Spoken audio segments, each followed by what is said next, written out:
Okay, quick Tuesday morning radar update. So, large caps a little bit heavy this morning. DAX continues its drift. FTSE 100 basically inside day, but just on the lows at the moment, bouncing off the pivot. And the 250 and the small caps just popping through the opening range. So,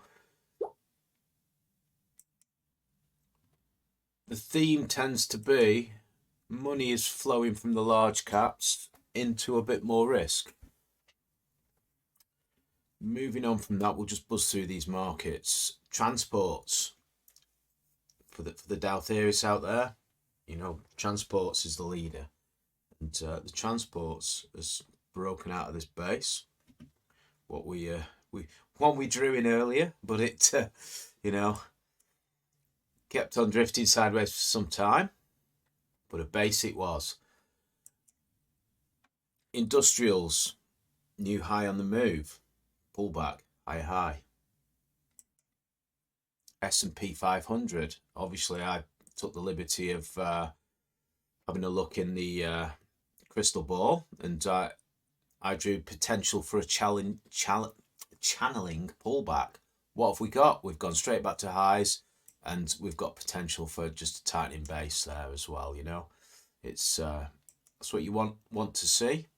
If a market needs to have a rest, pullback, back to highs, and sometimes they do get looser. They do go reverse vol, as we call them, bases. But the tightening base is always the coiling of the spring rather than the loosening base. Loosening bases tend to come after a strong move, though. What I call the reverse vol base. Moving on. Nasdaq 100 lower high. It could totally end up at a channeling pullback. These stocks have been so frothy. The other markets are saying, hang on a minute, we don't care if the Nasdaq pulls in. We're going to stay strong. Yeah, that's where we are at the moment. But when we look at the Russell, obviously the Russell is just pulling back a bit off this high move. But that's what the market. What is the market saying? Well, the Russell is strong. For us, we've got the DAX has been going sideways forever in a day. FTSE 100 relative underperformance. It hasn't bounced straight back to highs, has it? 250 sideways in a base after that little breakout, dip back into the base. Small caps fully listed. Up at the top right hand side, nice and strong. AIM, we've got this little little channeling sort of bull channel here. I draw that, and I say bull, and this thing just drops through the floor. That's the way it works. But I'll just for someone who hasn't followed me on these videos before and might be seeing it fresh, this is how many days the AIM all share did not trade a 52-week high, did not close and trade above a 52-week high. How many years is that? 1, 2, 3, 4 years, just over 4 years it hasn't traded that high. Now it has done it, and it's dipped back in after that, but that is a long period. It takes us back to 2007, 8, 9. 2008, 9. It's longer than that, isn't it? Obviously, but that was a 2 to 3 year period, and this period back here in sort of 2000.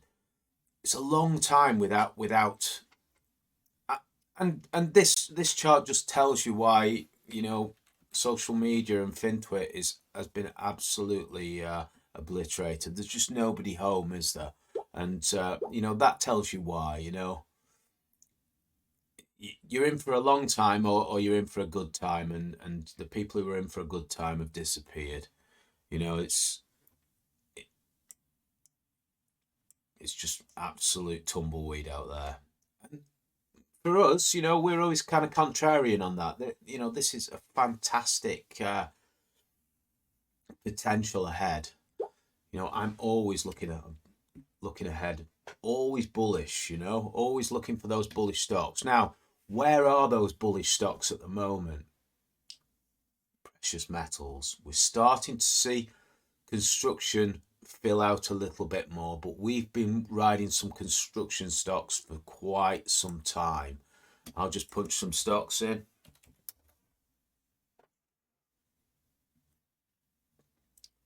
Prime example, it's this one's been going up for over 2 years, and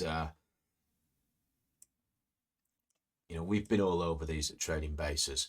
But what are the leaders in this market at the moment? That's still PAF, bona fide leader, really obvious. I can't get this across enough. I can't say this enough. What do your eyes tell you?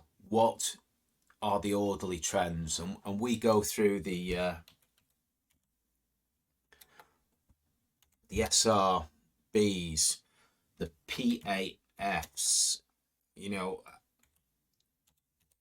I'm still riding MTL, Metals Exploration. This is a huge outlier for us.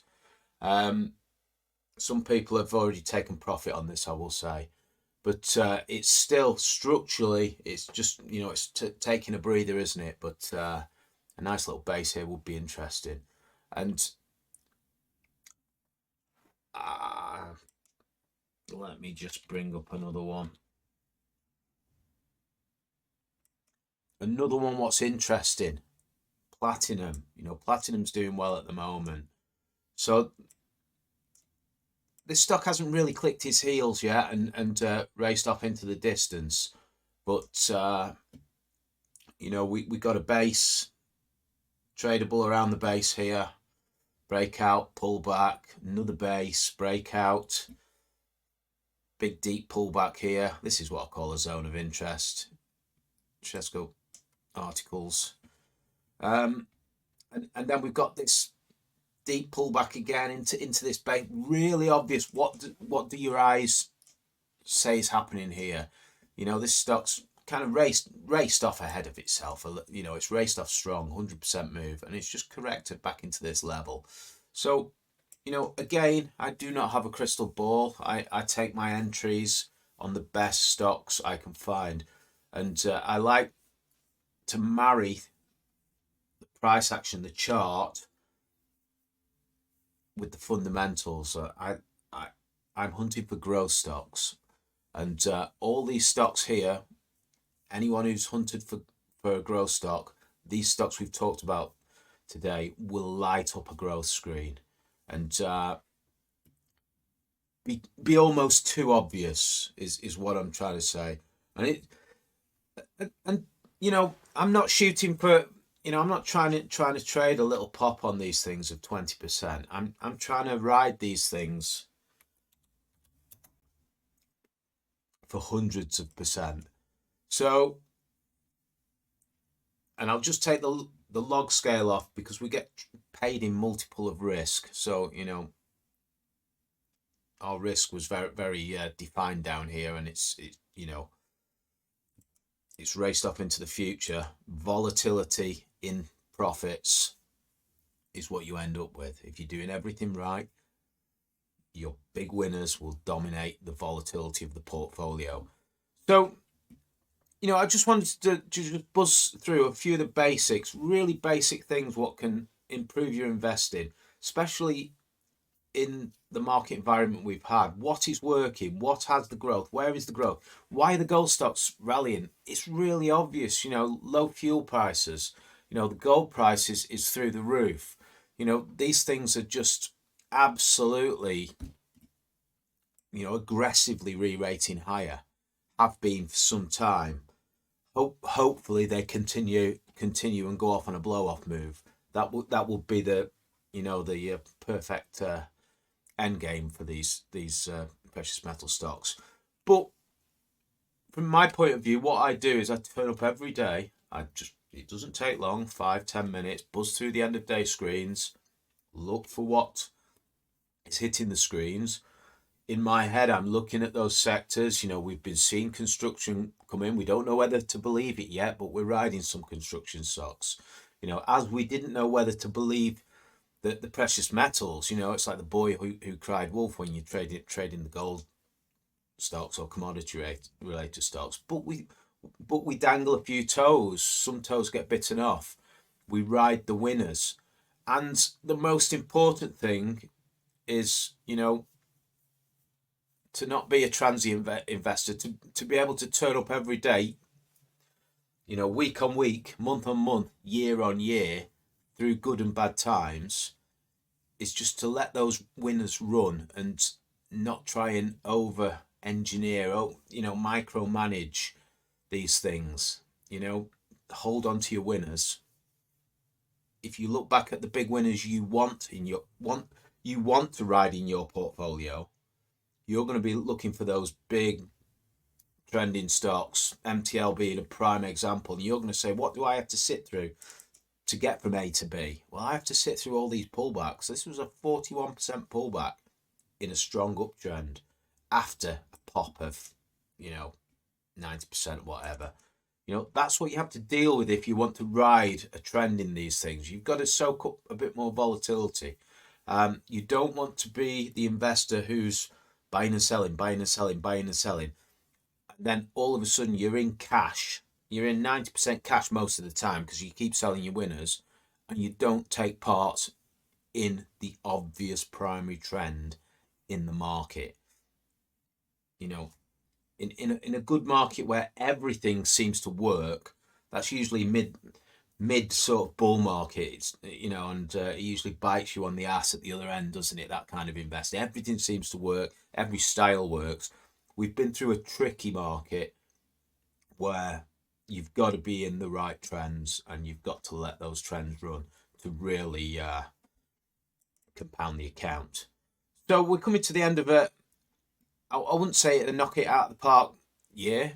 For me, I've been a little bit light trying to find other ideas. I wish I holded more. I'm holding so many precious metals. It's the most I've ever held, and I still wish I held more. So it's going to be a good year, as was last year.